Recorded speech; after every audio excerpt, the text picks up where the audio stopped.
Respondent, in the event there's reasonable ground to investigate further, to answer within 72 hours. So I sent that letter requesting him. The reaction was, oh, the Ombudsman has no jurisdiction over me. That's a phony data and all that. So now you're in. I am just stating for the record, Your Honor, the constitutional right of the Chief Justice, Your Honor. Already answered. Yes, already. Now, habits of the different complainants in this case, and I have not found any statement to the effect that they are leveling an accusation with me. Objection, Yes, Your Honor. The question Yes, is Your misleading. The witness has never stated that the basis for the $10 million accusation or charge is the 3 complaints. She has never said that. In fact, it was gathered from information and evidence she got from AMLAC. So the question is Objection misleading, sustained. Your Honor.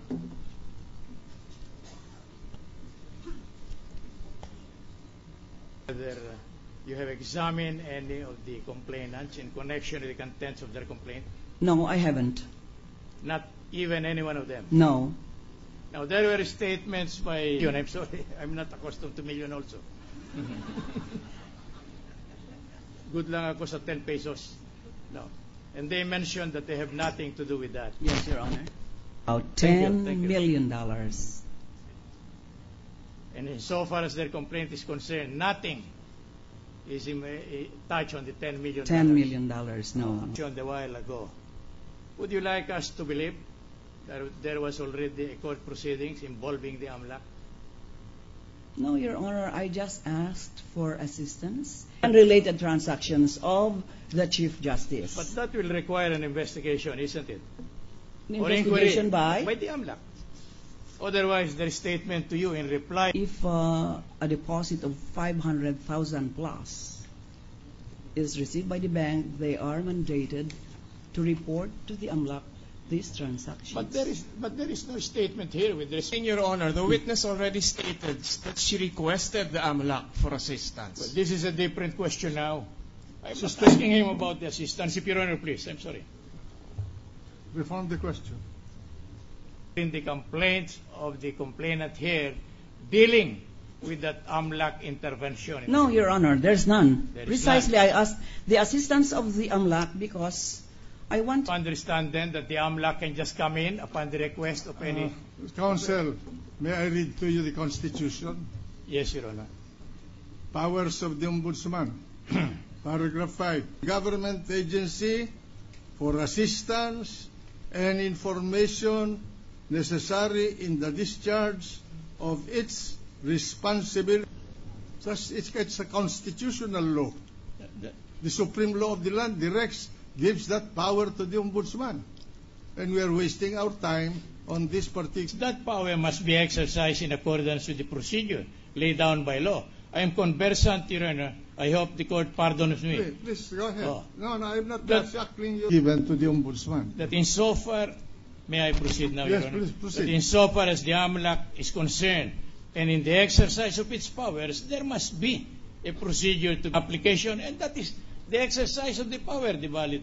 The grant of the power is constitutional, Right, but the procedure, The Ombudsman, being an intelligent witness, may answer. exercise of the power of the AMLAC, Your Honor. The AMLAC, My that's- point is this: the AMLAC cannot just, in response to an inquiry, conduct an investigation, No. submit a report, and on The the com- basis. That is the proffer of testimony. And if you examine the request for subpoena, which they themselves submitted, they only offer 2 purposes for the subpoena of the Ombudsman, amounting to $10 million. That's the first purpose. The second purpose is, and for them to explain why an investigation is being conducted on matters already within the jurisdiction with respect to the investigation being conducted over the Chief Justice. That's irrelevant here, Your Honor. In fact, those are legal conclusions which have no room in a trial. We do not question the validity. Excuse excuse me, in character must be exercised in accordance with the procedure laid down by jurisprudence and the law. That's our point. Well, if you want to establish that, Mr. Defense, that she sought assistance of the AMLAC. How the AMLAC performed his function, I do not know whether the AMLAC. How the AMLAC got records, there are he got and delivered to the ombudsman. You can ask that the witness is competent. I was just asking. Presume the regularity of official conduct. Right, Your Honor. I fully agree with that. But as I have articulated, Your Honor, I have a point, and that is the validity of this alleged assistance made by the AMLAC without complying with the provisions of the law on the matter, Your Honor. Appreciation of the evidence by this court. If there's any violation by the AMLAC, proceed. Okay. Thank you, Your Honor. Now, going back to the complaints filed with your office, you notice that practically the entirety of the allegations therein mentioned are merely based on your newspaper accounts. asking for opinion and conclusion, Your Honor, and it's irrelevant. Why? Based on newspaper accounts? Yes. Is that your conclusion? No, he stated there is based on Under the assumption that I always read all newspapers. No, I have a definite question. Yes. I have gone over the affidavit Yes. of Noli Yes. coming from newspaper or newspaper accounts. Yes. And my question You to noticed all, it. You noticed it. Yes, You and said. my question to you is, did you notice that?